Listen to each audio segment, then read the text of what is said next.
Christian parenting.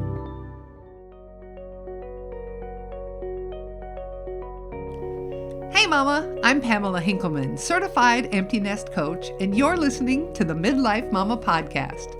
This show is for Christian moms navigating the empty nest, learning how to let go with grace, set healthy boundaries, reconnect in marriage, and step confidently into their God-given purpose. Each week, I'll coach you through this season with faith-filled encouragement, honest conversations, and practical tools that you can apply right away to your relationships and your life. If this episode encourages you, I'd be grateful if you'd leave a quick rating and review. It helps other moms find the support they need. You'll find the link in the show notes. And make sure you're following the podcast. And let's get started. Have you ever wondered, how did we get here? One day you're packing school lunches and cheering for the sidelines. The next, your adult child barely returns your texts or has stopped talking to you altogether. Family estrangement is one of the deepest heartbreaks a mom can experience. It leaves you questioning your past, replaying conversations, and wondering if reconciliation is ever possible. Today's guest, therapist Rachel Haak, is a licensed marriage and family therapist specializing in family conflict and estrangement. She is a compassionate voice and here to help us understand the family dynamics that can lead to distance and what both parents and adult children can do to create space for healing. We're going to talk about differentiation, repair, accountability, and why approaching these conversations with curiosity instead of defensiveness can make all the difference. If you're carrying the weight of a fractured relationship with your adult child, I hope this conversation reminds you that while you cannot control another person's choices, you can continue becoming a safe place for connection. Let's dive in. Welcome, Rachel. Hi, Pamela. I'm so happy to be here. I would love if you would, first of all, tell us a little bit about what life looks like for you this summer. Oh, goodness. Okay. I'm actually really excited for this summer because I have decided to just take a little bit of a step back, actually. Work has been so intense and so busy for me for the past few years. So I am very proud of myself that I actually established some professional boundaries it's giving me a little more time actually with my children. I have 5 children, so their age ranges from 20 to age 9. So I'm about to launch my second child out into the world. And as I've done that, I've realized, as all moms do, it's so precious. The time is so short. So especially with my little 9-year-old, and then the next one up from her is 14. I'm like, I only have really one more child that even wants to spend time with me in the summer now and wants to go to the water park or do anything with mom. So I'm really going to savor it. So that's my plan.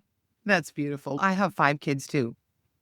Mine I know that. Yeah, mine range from age 25 to 37. I'm like, how are we even here? It's every cliche is true when people say, oh, it's fast and in the blink of an eye. They said it and oh my gosh, is it true? I sometimes feel like, whose life am I living right now? Something happened. Where did all my small children go? What it feels like. I don't even understand it. Wonderful. Yeah. Let's dive into this topic because this is such a grievous, difficult, heartbreaking situation. And yet more and more parents find themselves in this place. So many moms listening are carrying heartbreak because an adult child has pulled away or has cut them off completely. So what are some of the family dynamics that often lead to estrangement that parents may not even recognize? Oh, yeah.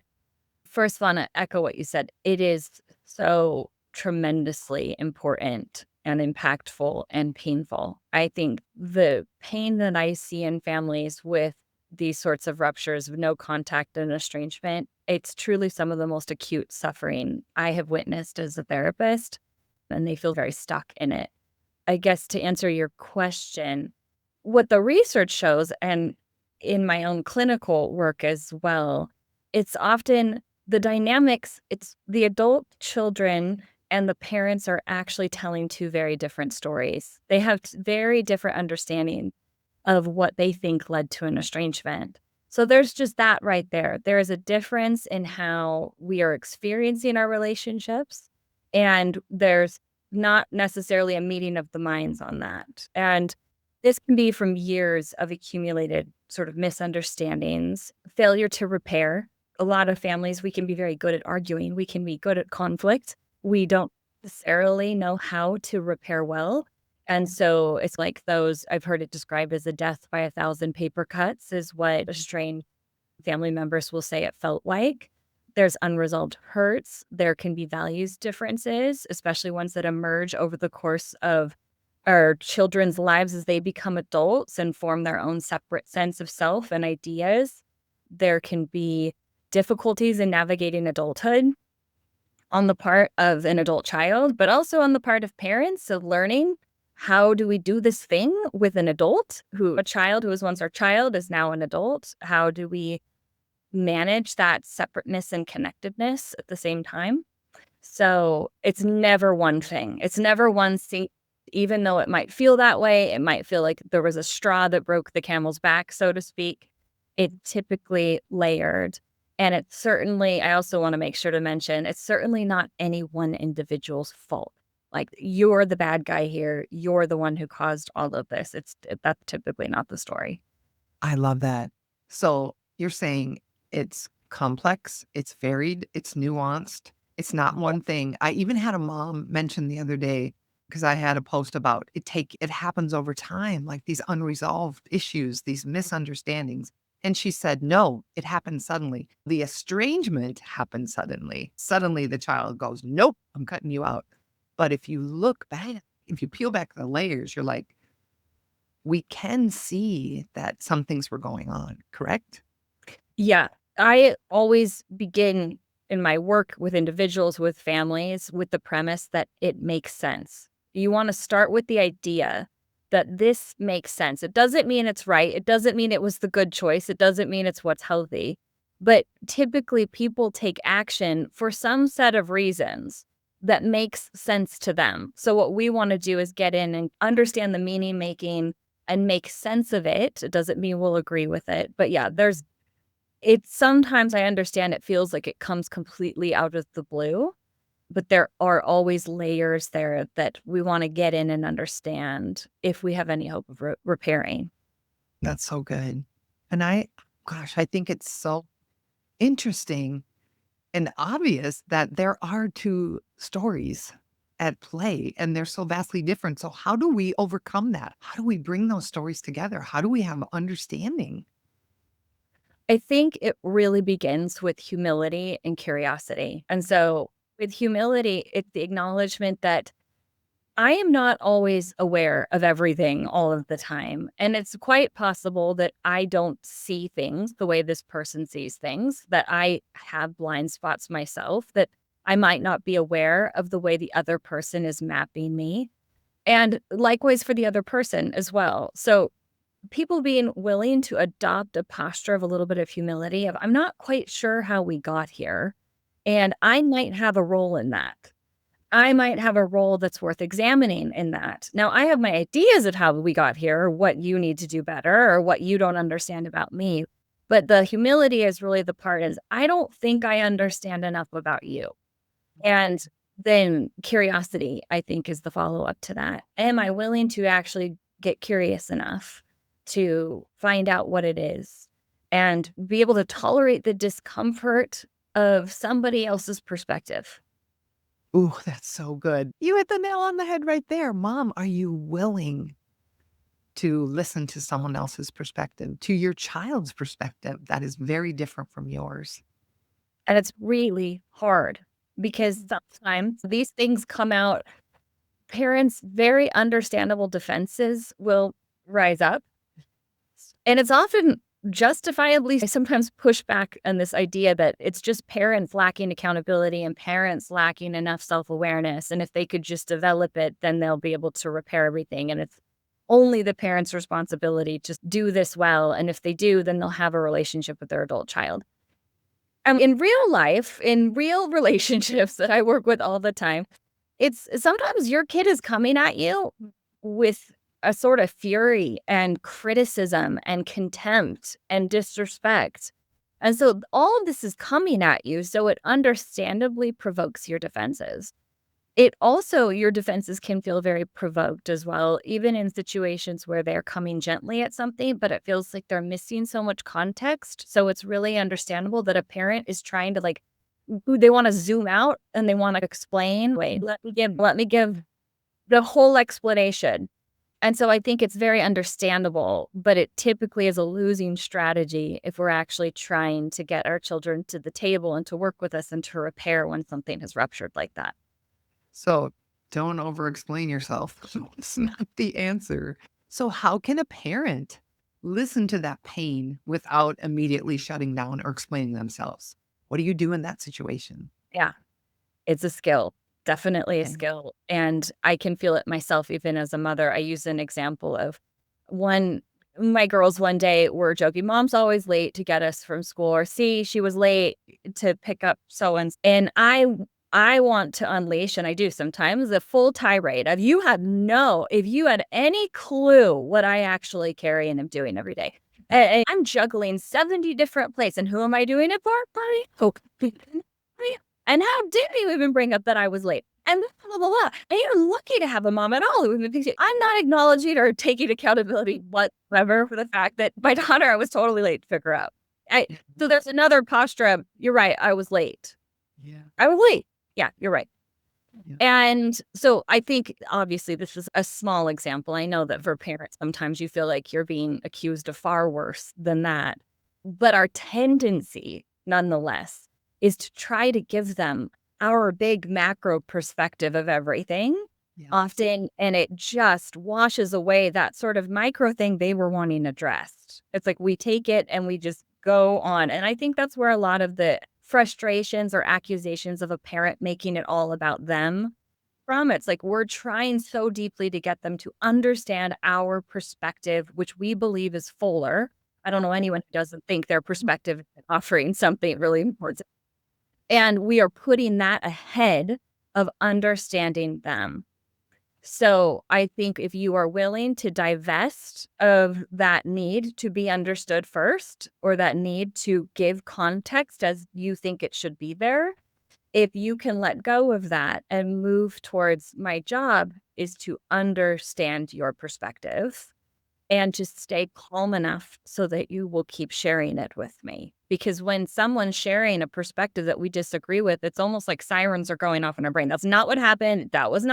I did not say that. Well, and so we move into defense mode, even when we're trying to listen and we're trying to understand their perspective. Oftentimes we're signaling verbally or non-verbally that, okay, that's not how that happened. Oh, or it just becomes so intolerable. I can't sit here and listen to this anymore. I don't agree with anything that you're saying.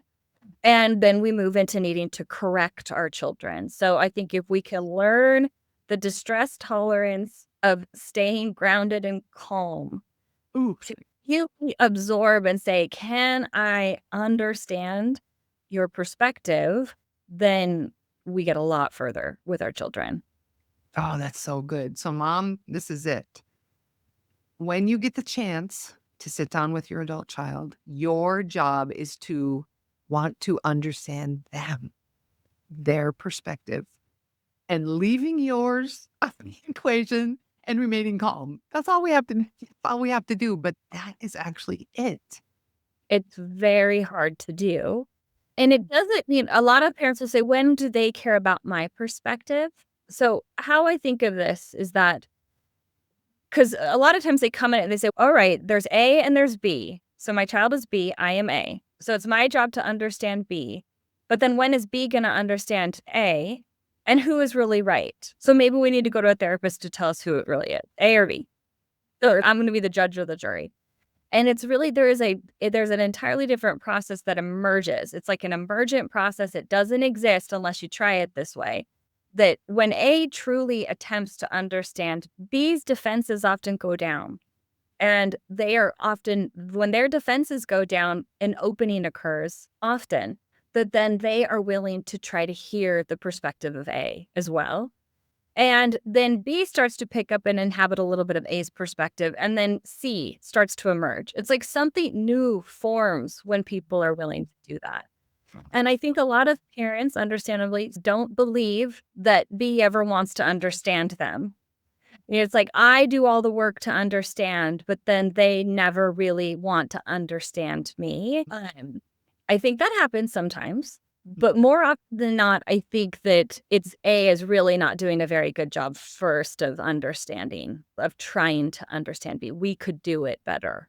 We could work on that, and that will often unlock a lot of possibility with our children. And then there's certain things that they just are never going to understand. I just think when it comes to parenting our children, we are always usually a few decades ahead of them in life and in experience. So trying to get them to understand what it's like to be us, what it's like to be in our position at our particular vantage point in life and developmentally and everything that we've gone through. Sometimes it's too tall of an order to expect that our child can understand it. And so sometimes we need to seek that validation and understanding elsewhere. With where sometimes the desperate desire to feel understood by our children actually gets in our way. Oh, good. So we know we're not supposed to be defensive. We know we're not supposed to share this big picture thing about us. We're supposed to be understanding. What are some other common mistakes that moms make in trying to reconnect with an estranged adult child? I think trying to correct the story instead of understand the story again. So too quick to move towards correction. Saying things we don't really do. How do I describe this? Sometimes a parent says, I just want to listen, but then they're not listening. There's times where they'll say the right thing, but they're not actually doing it. So I do think that gets in our way. And yeah, I really think it kind of just comes down to that. Attempting to be understood versus trying to understand first is typically the most common mistake that I see a parent make. I also think there's what I call contingency ways of relating of I will be the bigger person and I will be mature and grounded about this once this child does this thing and finally acknowledges, or then I'll calm down. Like learning to actually calm down even in the face of invalidation, learning to be who you are and stand on your integrity, whether that is being validated or not, is really important. And it's easy to fall into, I'll kind of be my higher self when they start being a little bit more of their higher self too. Until then, it's kind of like, we're going to fight this out. I think that's a trap that we can fall into really easily. Yeah, that's a trap. I often say to moms, we are the mature ones. So let's be the mature ones. Our role in that is so important. We get to bring that to the relationship. Yeah. And if we're offended and all these things, it's just like, I don't think we can ever repair the relationship if we have that attitude. And you're right, it's so hard. It's so very hard. Can I ask you a question? Have you noticed how dads will spend money on everyone else, but almost never on themselves? My hubby is definitely one of those guys. He'll wear something until it's practically falling apart before he buys a new one. The other day, I said, babe, how long you been wearing that shirt? I said, Becca graduated from college more than a decade ago. And he's like, oh. So this Father's Day, I'm taking matters into my own hands. Shh, don't tell him. For the dads, stepdads, grandpas, and every father figure that shows up, this one's for them. I've been looking at the Cozy Earth bamboo sheet set, the Everywhere pant, and the Everyday polo. They're designed to keep him cool, comfortable, and actually relaxed all summer long. Honestly, that sounds pretty great to me. And can we talk about those bamboo sheets? If you've ever shared a bed with a man who sleeps hot, you already know why they're on my list. Dads live here. Head to cozyearth.com and use my code MAMA, that's MOMMA, because apparently I spell it weird, for an exclusive 20% off. And if you see a post-purchase survey, mention that you heard about it right here on the Midlife Mama podcast. Now, let's get back to our conversation. I hear this from moms all the time. When our adult children change and they say grew up in the church and now they don't believe in God and perhaps they're gay or perhaps they're whatever, they have different political, social, economic views, and there's such tension. So how do we help moms move forward if this is one of the issues that they're like flashing about? Yes. Can I circle back first to that last question? Because there's two more things I thought of that I don't. Yes, go ahead. One, and it will tie into this as well. I think the push for fairness is sometimes another trap where a parent is, I need to be acknowledged for what I've done. I need to be seen in this way. I sometimes think that the fairness trap gets in the way because, again, we put it before understanding the wound or the problem that actually has the child making these decisions to distance from us. And then there's also an urgency. We want to fix it now. We want everything to go back the way it was right away. Or there's just a level of intensity that we come with to these attempts to reconcile, attempts to have a good conversation with our child. So I think we could calm ourselves, pull back on the urgency, pull back on the need that fairness has to come right away, and work way more towards my job is to understand, to be able to really summarize back what you're saying to me accurately and to respond non-defensively and to get very curious about your experience of our relationship. But then, okay, I'm happy to move into your next question about. That's so good. That is so good. Wow. I see that. I've seen it with moms. I see it in relationships. Wow. So good. Okay. And I see it, just for the record, I'm not preaching from any place of an ivory tower here. It's like, this is the real trenches, and this is what we're practicing and messing up and trying again and doing forever, really. We're trying to get better at this. So it's easy to describe it. It's a lot harder to put it into practice. But when we can do it, it really does unlock really powerful things in our relationship. All right. You're about, I think it was really, how do we handle our differences that inevitably arise as our children get older? I think that this is where the power of differentiation really comes in for me. That's a concept from family psychology. It's really about our ability to manage separateness and connectedness. That's what is at the heart of what differentiation is. And we could think of it on a spectrum from high to low. So I think of differentiation a lot like the healthy body system. A healthy body has separate organs, separate functions, separate manifestations of different things, and yet they stay connected to one another. Now, if these organs all insist on being like one another, so alike, we call that fusion. The heart needs the liver to act like the heart and think like the heart and be the heart. Then you've got a fusion that ultimately is unsustainable, right, for a healthy body. And if they can't manage the communication or the tension well enough between them, it's like you can't also live with the heart completely removed from the body or the liver just completely removed from the body. So that's cut off. That's when we cannot manage our differences, so we completely cut off. So really, healthy differentiation is about, how do we do this? How do we do this separate and connected thing? And we've been doing it all along anyway. So our children, if we've carried them, they're literally fused to us. They are fused. They are part of us. They're inside of our bodies. And then they differentiate. They move outside of the body. And the rest of the lifespan is basically a story of differentiation, of how can we manage this separateness and connectedness. And I think for parents, it's really about asking yourself three questions, I think. And it's first, do I know who I am? Like, do I have a sense of what my values are, what my beliefs, what my thoughts are on this specific thing? And can I manage my anxiety enough to express that, to live that out, to live out my values, to live out my life, even in the face of difference? So can I manage my anxiety enough to just do that, to be me? And then the third question is, can I manage my anxiety when others do the same with me? So that's the hard part, I think, that when our children go to the part where now they have started to form their own thoughts and beliefs separate from us, and they think very different on a lot of things, or they're living very differently than maybe my values or how I think about it. The question is, how am I managing my anxiety about that? Because that's really a me thing. It's like, how am I managing myself in the face of my child's difference? And if I can learn to hold on to myself, if I can learn to hold on to my values, to hold on to what matters to me and let them be them, then I'm operating in a plane of higher differentiation, which we know makes for better relationships. If you want good, healthy relationships, you want them to be higher in differentiation, not lower.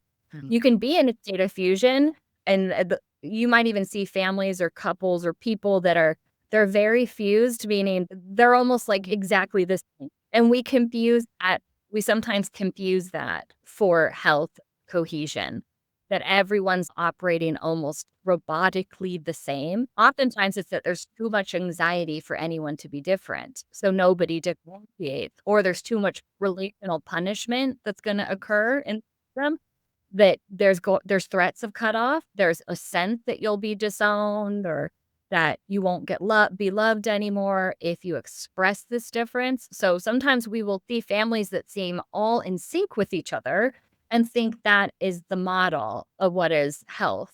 And I don't think it is, actually. I think you can share lots of things in common, absolutely. But differences and tension over differences are not evidence of dysfunction. That's what families really are. It's how do we manage our differences? How do I, specifically as a parent, how am I managing my anxiety in the face of my child's difference? That's Mama, how are you managing your anxiety in the face of, okay, what happens when we come to the place where I'm confident in my values, I know what I believe, and I'm even confident in accepting who you are. But what happens if a child says, if you don't believe like me, you don't love me? What does a mom do with that?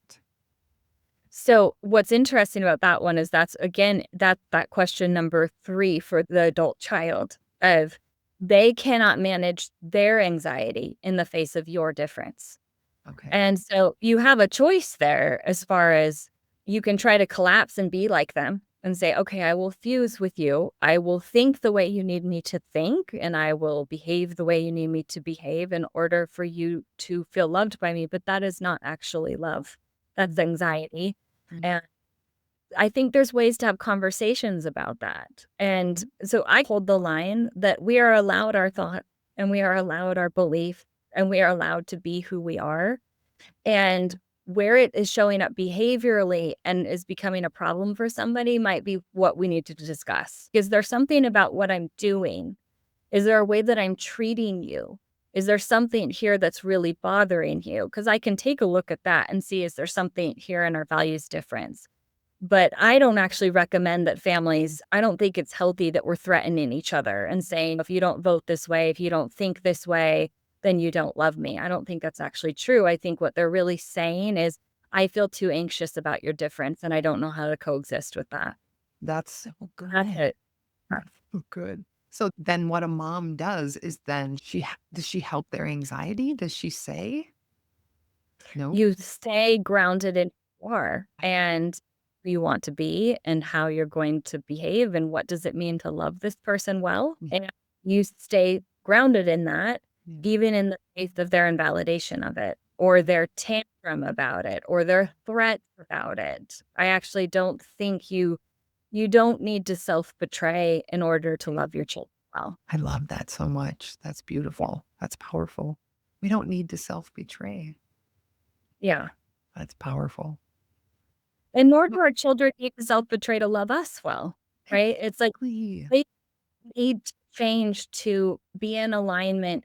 I I encourage all parents to, at some point, really communicate to your children, I do not need you to be a reflection of me to love you.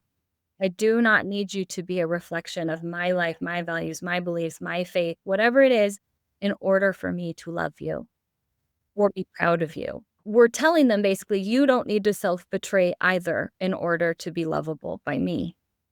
And in some families, and it's very common, that we do stop loving our children well when they don't reinforce what we believe is actually lovable. And I think that's where our children bring us these gifts of growth, these opportunities to really wrestle with what does it mean to actually love someone? What does it mean to actually parent and love unconditionally across an entire lifespan with someone who is so different than I thought they might be? Yes, that's the crux of it right there. So for the mom who wants to repair the relationship, where should she begin? What does she do when whack, it's been cut off and she's spiraling and upset? I think I know what you're going to say where she begins, but I want you to tell us. Okay. Yeah, you probably guessed right. Let's see. If you're ready to adopt the posture of humility and curiosity, that does not mean accepting all the blame. That doesn't mean, okay, I'm ready to be a doormat now I'm ready to take my verbal lashings. You don't have to accept verbal abuse. You don't have to accept abuse of any kind. But am I willing to approach this with genuine humility and say, I don't really know. I don't really know what's going on between us. I don't know what's happened. And I'm open to hearing from you of what you think it is.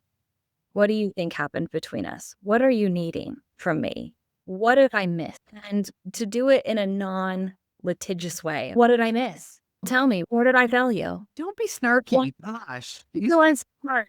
Go ahead. I'm all ears. It's really hard not to kind of move into that posture because we're wounded too. Moms, we are deeply wounded. We're dealing with feelings of betrayal, especially if we've been cut off. So all of those things we have to learn to manage in order to approach. If we want to initiate reconciliation and repair, it's going to take humility and curiosity first. I love that. Humility and curiosity. Let's just go back to it all the time. And then the next thing is self-control. Calm your little self. You literally need to learn calming strategies. It's so you can feel your heart rate escalate. This is where a little bit of work individually, you can do it with a friend, with a therapist, with a counselor, with a pastor. Actually practice a little bit of, I think this is what's coming my way. And I can feel my heart jump up into my throat right away. I feel tears coming. I'm so frustrated. To be able to talk through that maybe with somebody else as well first, just to get into the practice of what is it going to be like to have this conversation with my child, and how am I going to handle their criticisms? How am I going to handle their invalidation? How am I going to handle their misunderstandings of me? It's so hard to sit in the room when you're feeling so deeply misunderstood. But our goal is to understand first, right? The goal. So, what have you seen help families move from hurt to distance towards trust and connection again? What are some other things we can do besides humility and curiosity? The biggest shift is when I stop trying to prove myself and stop trying. I'm just waiting to get my viewpoint in. I think that's the biggest shift. And when parties are just show some willingness, a lot of times when I work with families, I'll say, it's okay. I can deal with feeling hopeless or hurt or despairing. What I need is willingness, though. So are people willing? Are we willing to try it this way? Are we willing to learn some communication skills? Are we willing to calm ourselves in the face of disagreement? If there's that willingness, so many things happen. And sometimes the willingness, it's a little asymmetrical, like one party is more willing than the other party is willing. But if there's at least a little bit of willingness, we can get some work done. So I think that is what moves families actually towards repair, is when both parties exhibit any level of willingness and move towards understanding the other person's perspective first before seeking to be understood for our own. I love that. That's the heart of it. Willingness. Are you willing to do it different? Are Yeah. you willing to calm yourself down, be curious, be humble? It's just so good. It starts with that. And it starts with just doing the work. Like, we can go to the Lord and we can say, God, I'm going to need you to help me with this because I'm going to need to change some things about myself. I don't have to change what I value, but the way I approach it with gentleness and meekness and just the desire to understand is huge. Imagine Huge. if our children saw that in us. I bet they would go, oh my gosh, thanks, Mom. I don't think Think they more. don't even know what to do with it. It's so shocking they haven't done this before with some parents, and we just role play it. They'll say, I don't know what they'd say. I've never said it like that before. And so, yeah, you might see a little bit of shock and wonder on their face all of a sudden when it's approached in this manner. So we can't predict how they're going to respond because we haven't necessarily done it this way before. But more often than not, gentleness, meekness, curiosity, humility, they unlock they diffuse defensiveness in our children, and they often unlock a willingness to be a little bit more vulnerable. Maybe not right away. Maybe there's a lot of hurt and mistrust. So it's a slow process. Maybe that's another thing I'd want to caution parents. It's okay that it feels messy. It's okay that it's Yeah. kind of like in starts and stops. And I just recently talked to a mom that she said, dang it, I wish I had said that in the lab conversation. Oh no, I should have said that. And I was like, no, we're going to have another conversation. Like, okay. Like, you learned something in that conversation, and you can always, because she's like, I can't go back and undo it now. I said, yes, actually you can. Actually, when we go back, when we address things that have happened in the past and we approach it with humility and say, I really want to say sorry. I wish I had said this at the time. It's like you are going back in time and correcting it in that moment. Do not underestimate the value of repair, even for something that happened 5, 10, 15 years ago. Just bringing it up and apologizing. We're saying, I really wish I had seen your perspective more clearly in that moment. That can unlock, maybe could imagine even yourself, Pamela, in a conversation with your own parents. Could you imagine if sometimes they maybe went back and, hey, I know it's been a while, but this was on my mind and I'm really sorry about it. It sometimes just in a moment will dissolve a lot of hurt and pain and just heal a wound right there. Yeah. I I've like seen that. it happen. Amazing. Yeah. I believe it. I love that, Rachel. I just want to thank you for being here today. It's such practical tips, but ooh, so hard to do. But this I'm with you. tenderness, yeah, this tenderness and this willingness to understand and not share your story. Don't make it about you. Let's make it about understanding our adult child. That's where it starts. But it's going to take time. It's not one and done. It's like you're going to have multiple conversations and a Yeah. level of healing with each if we maintain this posture that you recommend of curiosity and willingness and humility. I love it. Yes. Thank And you. sometimes it feels worse before it feels better. So that's okay too. When you're doing it this way, sometimes you're coming away and you're like, I feel less understood than ever, but my child feels like the conversation went really well. I think that's good. That's That's good. good. We're moving towards reestablishing trust for them. And parents will sometimes feel like, but I'm not even in the room. When I don't even feel like it says, don't make it all about me, but there's no me there. And I don't believe that. I actually say, you are there. You are modeling what it looks like to be a grounded adult, a parent who's capable of seeking to understand your child before you feel understood. And I think that's a huge gesture of integrity as a parent. Yes. Yes. Love it. Thank you so much. I would love it, Rachel, if you could tell our listeners where they can find you online. And do you have any resources? Do you have anything? I am working on, yeah, on a book. I actually run small groups actually for mothers who are navigating estrangement or distance with an adult child. So it's like a 3-month series that we all spend in small groups together. So I open up that cohort about 3 times a year. They can find out that information on my website. It's rachelhaak.com. My last name looks like Hack, Haack, but it's rachelhaak.com.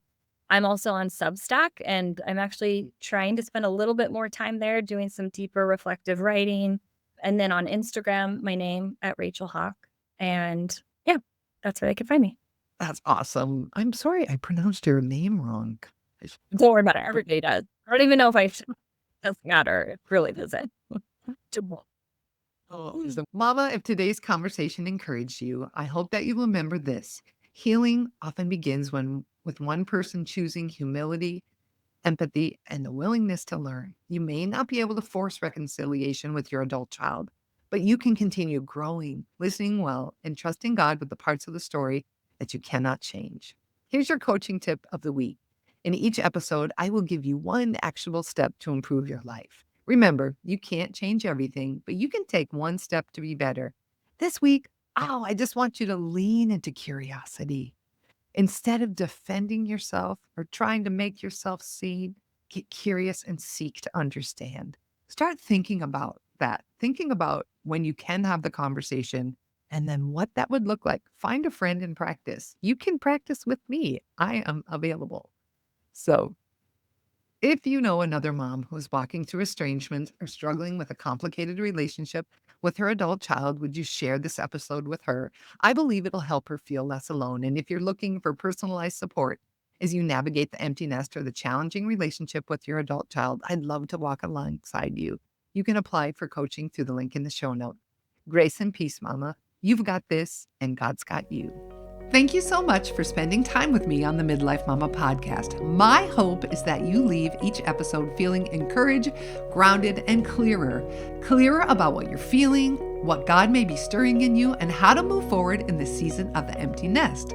Through these conversations, I'm not just sharing stories, I'm coaching you, helping you name what's happening beneath the surface, challenging the thoughts that keep you stuck, and take intentional steps toward peace and confidence as a midlife mom. If you're ready to go deeper and want personalized coaching support, I invite you to apply for coaching. Coaching is a focused one-on-one space where we work together to gain clarity, process emotions, and discern what God is calling you to in this next chapter. You'll find the application linked in the show notes. And let's stay connected. You can find me on Instagram at @phinkelman. That's PHENKELMAN, or on Facebook at Pamela Hinkelman, Empty Nest Coach. You don't have to figure out this season alone, Mama. Support and direction are possible, and I'm here when you're ready.